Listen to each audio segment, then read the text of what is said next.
علامہ ابن قیم رحمہ اللہ کہتے ہیں کہ انسان نماز کو 4 وجوہات سے چھوڑتا ہے۔ کتنے ریزن سے چھوڑتا ہے؟ 4 ریزن۔ نمبر 1، کوئی بھی آدمی نماز جب چھوڑتا ہے تو اس کے پیچھے ریزن اس کی بادشاہت، اس کی ملکیت، اس کی ملوکیت، بادشاہت، سرداری ہوتی ہے۔ آدمی نماز سے پیچھے کیوں رہتا ہے؟ سیاست میں سیٹ مل گئی، بزی ہو گیا، سیاسی بن گیا، سیٹ آ گئی اس کی، اتنا بزی ہو گیا کہ اب اللہ کے حق کا حق یاد ہی نہیں ہے اس کو۔ لوگ بادشاہت اور سیٹوں کی وجہ سے، کرسیوں کی وجہ سے نماز کو چھوڑ دیتے ہیں۔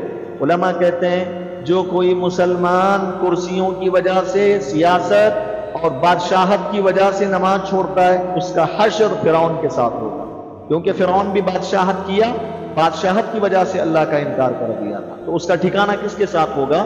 فرعون کے ساتھ ہوگا۔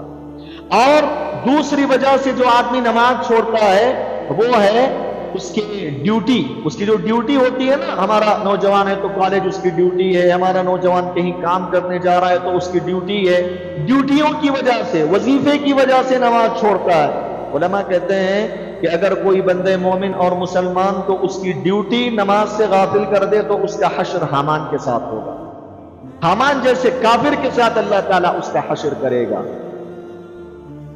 اسی طرح میرے بھائیوں، تیسرا ریزن جس کی وجہ سے انسان نماز چھوڑتا ہے، علامہ ابن قیم کہتے ہیں کہ تجارت کی وجہ سے، تجارت کی وجہ سے نمازیں چھوٹ جاتی ہیں اس سے، بزنس اس کی وجہ سے نمازیں چھوڑ دیتا ہے۔ میرے نبی فرماتے ہیں کہ جس آدمی کو اس کی تجارت، اس کا بزنس نماز سے غافل کر دے، اس کا حشر ابی بن خلف کے ساتھ ہوگا، اس کا حشر ابی بن خلف کے ساتھ ہوگا۔ چوتھی چیز آپ نے کیا فرمائی؟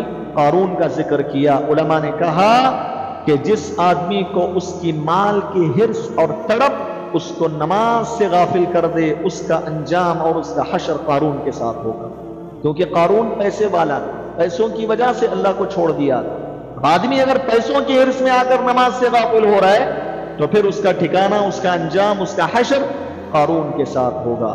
تو میرے بھائیوں، ٹھیک ہے بزنس میں بزی ہوتے ہیں، ہمیشہ اللہ سے دعائیں کرو کہ اللہ میرا بزنس بھی اچھا چلا اور ساتھ ساتھ میں مجھے نمازوں کی پابندی کی توفیق دے۔